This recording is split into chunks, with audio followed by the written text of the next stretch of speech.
Very, very warm welcome to the Restaurant Awards, the Hyderabad edition. While she was talking about the various editions that we are planning to have across the country this year, I think the larger objective for this event and for the other editions as well is to really bring everybody together. So we have, for the last 10 years, when we were getting the industry together, we were always either getting them in Mumbai or in New Delhi.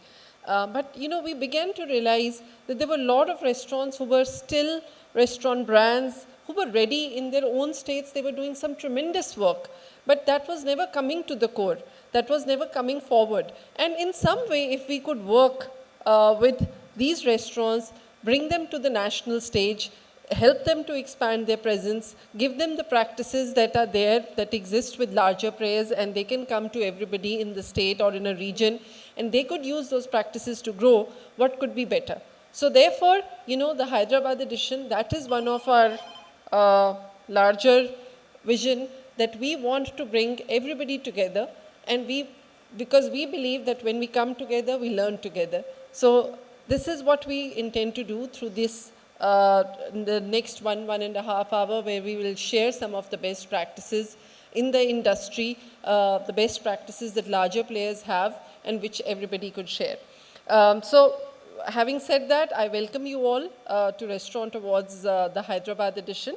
Very quickly, just to sort of bring forward some practices that everybody in the restaurant industry keeps sharing with me. I keep talking to everybody in the sector, and they tell me about various things. I was reading some numbers day before yesterday, and I realized that about this year in 2022, the total global restaurant business is likely to touch 900 billion, which is massive. And I think we've already done about more than 600, closer to 700 billion already. So this number might itself go up once the close, and we are just almost, I think, halfway across the year still. So now with those kind of numbers happening in the restaurant industry, one can tell that there is a lot of revenge eating happening. People want to step out, people want to eat out, they want to go out and enjoy, that camaraderie of being with friends and eating out. So I think we need to make the most of it. We need to make sure that, whenever, despite all the challenges restaurateurs are facing today, which have sort of been the blessing of the pandemic that is still left with us, we still need to overcome these challenges, and we need to go ahead and find our way to be able to address the larger market and the larger, the changes that are taking place, and try to imbibe what is the best in the industry. So one of the points that I would like to touch upon particularly over here is that I remember in 2018 in Bangalore, we did the first cloud kitchen conference. It was called the Dark Kitchen conference at that point of time. And it was the first spark of interest, because we had seen that was beginning to take root, and that was cloud kitchens had started emerging, delivery started becoming very big. But honestly, I felt at that point of time, while there were a lot of new players coming in the industry, restaurants themselves were still very wary of getting big time into delivery till literally the pandemic hit us on our head, and then everybody thought of having a delivery kitchen within their main kitchens or starting new delivery kitchens. And therefore, today probably I was just talking to some of our restaurant brands who are also going to share with us the dais in a little while, is that probably 1/3 of their entire business is now coming through delivery. Now my point is this, that as an industry, we need to get out of the sidelines and come in mainstream. We don't need to imbibe practices once those practices have come mainstream. We need to imbibe them and start working towards them once these practices have entered or started showing their first signs. That is really where growth happens, that is really where revenue happens, and that is really where your customer starts resonating with you as an innovative brand, and a player who is actually there for the long haul and going to do a lot of things. Everybody today wants to be in some way attached to the brands that they're consuming, who are doing socially good as well as economically good. So, are you doing enough in terms of that? So I think let's not wait for an earthquake, pandemic, war, or whatever else that is going to hit us, God forbid though, but let's be more prepared in terms of imbibing new practices as restaurant owners and trying to learn from our peers, whether in our own state or whether across other states, to understand, what is it that we can do more. Of course, again, one of the big challenges that I see with the restaurant industry in the coming times is the fact that there'll be a lot of supply chain issues to deal with. The kind of menus that we were used to, the kind of ingredients we were used to are not going to be easy to find. So are we making enough inroads to go local? Are we sort of going there to ensure that we are able to procure our food and food items in some other way, so that our customers still resonate equally well with our brand, but we are able to sort of beat the supply chain challenges. People challenges would be massive in the years to come.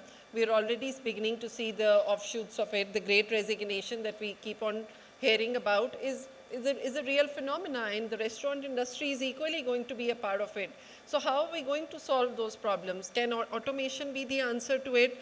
Or probably can we do more with less people in our restaurants? How are we going to address these issues is very important in the times to come, because, probably we would not see that kind of dedication coming from people, long hours coming from people as we have been used to prior to the pandemic, because people don't want to get out of the comfort of their hometowns today to actually work in other places for long hours. So it is together that we need to address these issues, which are real issues. Can we work with temp staff all the time and make sure that our efficiency, our productivity is the same as we had with full-time staff? And I think finally there is one point that I feel is very important is data. As restaurateurs, while we always have our logbooks, we ask our patrons to come and write down their names, numbers, we call them on their birthday, say, come over for a dinner. But are we really sort of going all out in terms of using data the way it should be used?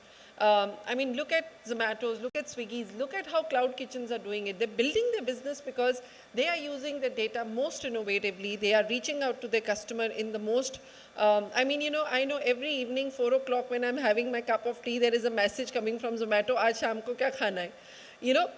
They talk to me, they speak my language. Are you speaking to your customers in the same language? Or are you just doing what you did for the last 10 years or 20 years? So that is my point. Own your data, own your customer. Your customer only is going to Zomato because he's getting a better experience over there. You can give them the same experience. Why not? They love your food. Eventually, even at Zomato, they eat your food. So, I'm not as if I'm complaining about Zomato or Swiggy.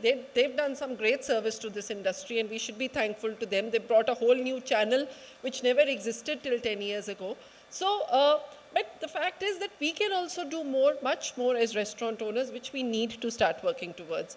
So restaurant awards and really this discussions that we're going to have today are going to revolve on these issues and what more we can do to make this industry a bigger, better place to be, and probably give the sense of India in the industry as we go forward. We are all regional, but can we be, I would love to have Telugu food in Delhi. I would love to, I'm sure my colleague would love to have it in Pune. So what is stopping us from going there? In fact, I was just having a discussion and, the restaurant sir just told me that, we are not just idli dosa, we are much more than that when it comes to our cuisine. But the fact is, how am I going to discover it if I can only come and see it in Hyderabad or Telangana? So I need to be eating this in Delhi, I need to be eating this in Mumbai, Pune, everywhere. And I think it's only up to you to make that possible. So welcome once again to Restaurant Awards. And I look forward to having a wonderful next few hours with you as we have some discussions and the awards in the evening. Thank you very much.